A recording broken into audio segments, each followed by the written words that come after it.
내일이 3.1절입니다.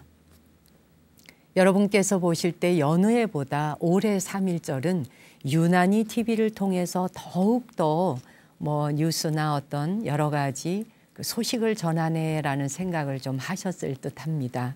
올해 맞이하는 3.1절은 1919년 3.1운동이 일어난 지가 딱 100년이 되는 해여서 3.1운동 100주년을 기념하는 행사가 전국 방방곡곡 그야말로 각 처소에서 많은 다양한 행사들이 열리고 있더군요. 좋은 소식입니다. 고종 황제가 죽게 되면서 대한제국이 막을 내리게 되죠. 갑자기 왕이 없어지고 대한제국이 사라지니까 우리는 어떻게 살아야 되지? 야, 이러다 나라 없어지는 거 아니야? 라고 하면서 말하자면 대한민국이라고 하는 이름으로 다시 탄생한 지가 100년이 되는 날이니 대한민국이 탄생한 지 100년이라는 의미에서 볼 때 올해의 3.1절은 우리 한 사람 한 사람 대한민국 국민에게 가슴 벅차고 남다른 그런 때인 것은 사실입니다.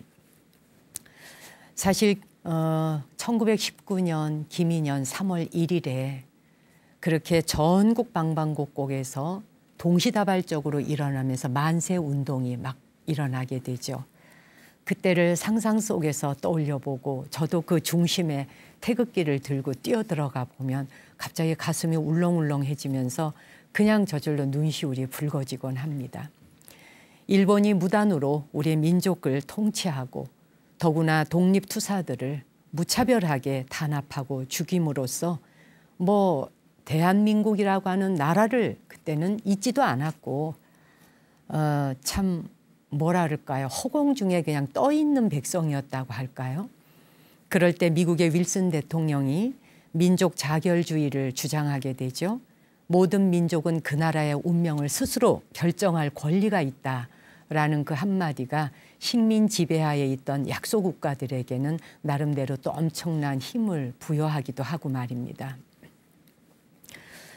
이 3.1운동을 주도했었던 여러분이 너무도 잘 아시는 우리 한영원 선사, 그리고 동학의 대표이신 손병희, 지금은 천도교로 이름이 개명되어졌죠. 그리고 또 천주교의 대표로 이승훈. 이 말은 3.1운동이라고 하는 것은 종교를 떠나서 나라를 위해 종교가 하나로 뭉치고 합쳤던 것도 굉장히 큰 의의가 있는 것입니다.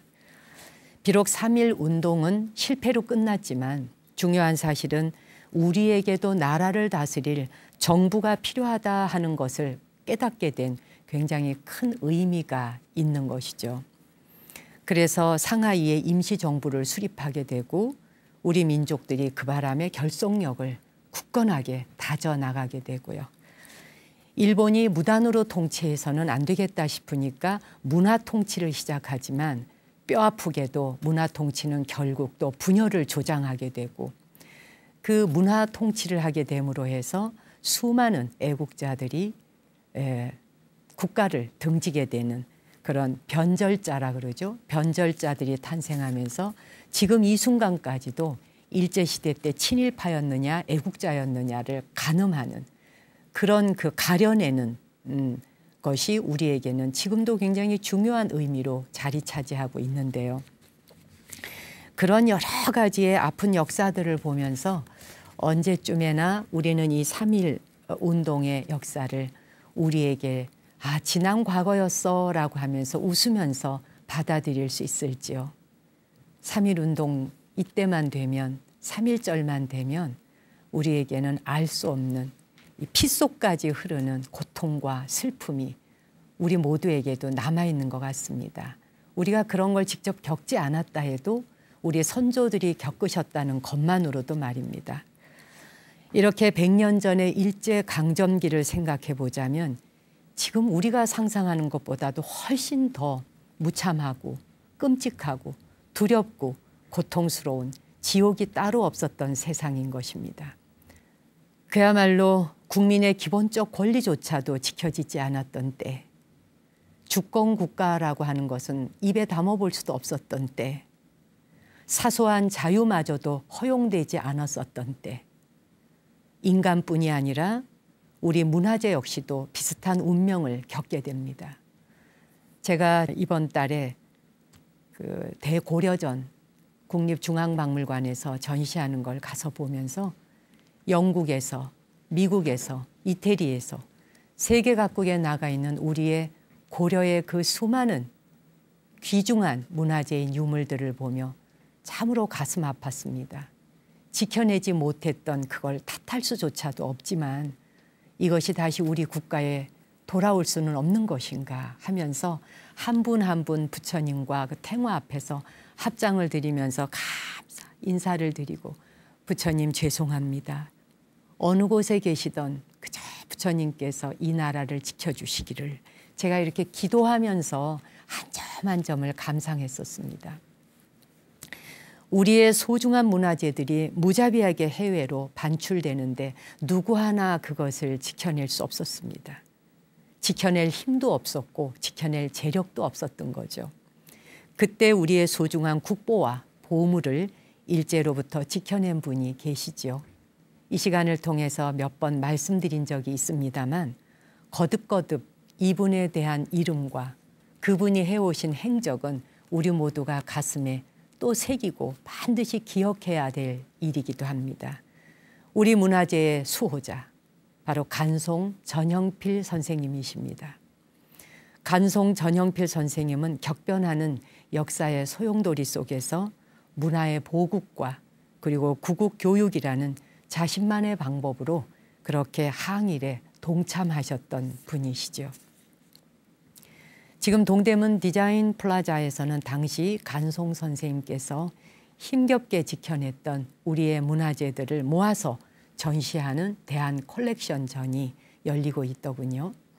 각각의 문화재들이 어떻게 수집되고 지켜졌는지 그 뒷이야기를 듣는 것도 흥미롭지만 단순한 흥미를 넘어서 문화재를 지킨다는 것 그리고 문화재를 보존한다는 것이 우리의 정신에 우리의 삶에 어떤 것인가 이걸 또 다시 보여주는 그런 전시이기도 합니다.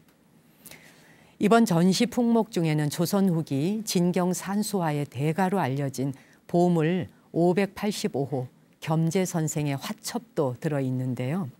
이 소중한 화첩은 친일파 송병준의 집 아궁이에서 하마터면 불쏘시개로 그냥 호로록 타서 날아가버릴 뻔했던 운명이었습니다.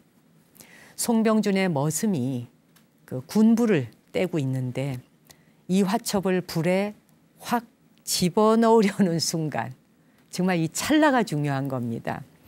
골동상이었던 장형수가 집어넣으려는 순간 발견하게 됩니다. 잠깐! 그냥 잠깐 하면서 그야말로 멈춤을 시킨 것이죠. 이렇게 구해내게 된 겸재 선생의 화첩이 장형수의 손을 거쳐서 간송 선생에게까지 전해지게 됩니다.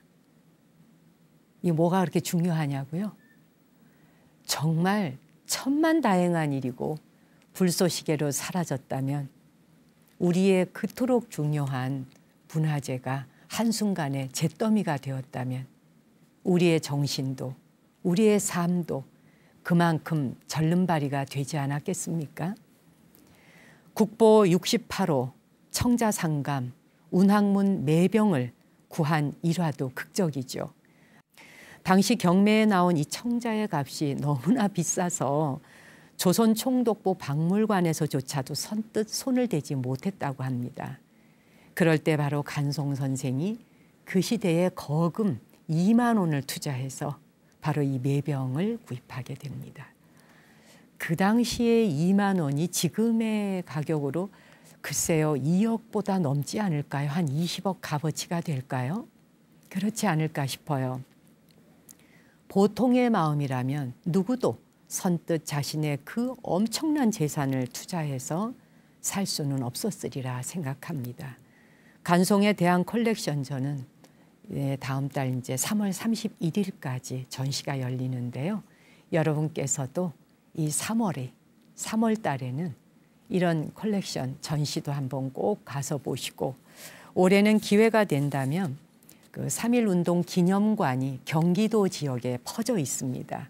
경기도 지역이 3.1운동이 펼쳐졌을 때 굉장히 강력하게 저항했던 곳이라 특히 그중에서 안성에 있는 3.1운동 기념관은 대한민국의 그때 3.1운동 때 가장 격렬한 지역이 바로 안성이었기 때문에 기념관이 그곳에 있죠. 경기도 지역의 도처에 널려 있는 기념관도 3월 달 안에는 한 번쯤 발걸음을 해보셨으면 하는 바람도 있습니다.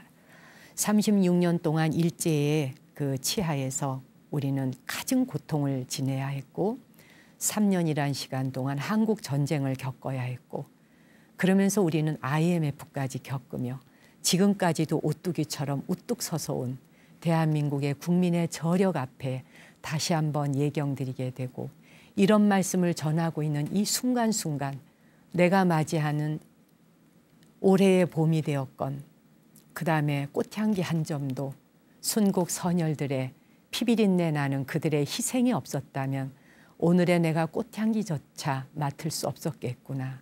승려의 신분이다 보니 독립운동에 몸 바치셨던 수많은 선지식 스님들 앞에 가사를 두르고 정말 삼배를 드리게 되는 그런 3.1절입니다. 올해 100주년은 왠지 모르게 제가 그냥 생각만 해도 눈물이 나더라고요. 저 혼자 막 휴지로 눈물을 닦으면서 그분들의 희생이 얼마나 저에게 절절하게 다가오던지 말입니다. 여러분에게 눈물 흘리자고 이런 말씀 전하는 건 아니지만 올해의 3.1절은 우리가 거듭 뼈아프게 새겨야 하는 때이다 하는 생각에 간송 선생님의 말씀을 전해드리게 되었습니다.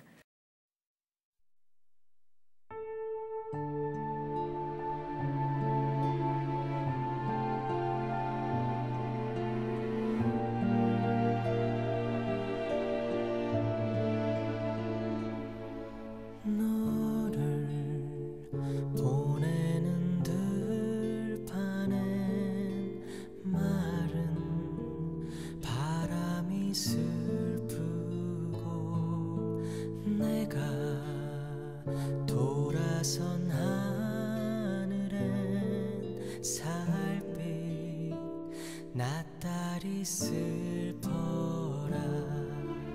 오래도록 잊었던 눈물이 솟고 등이 휠 것 같은 삶의 무게여 가거라 사람아 세월을 따라 모두가 걸어가는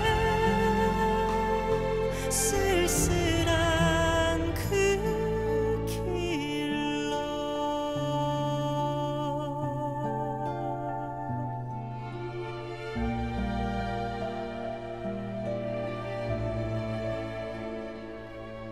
이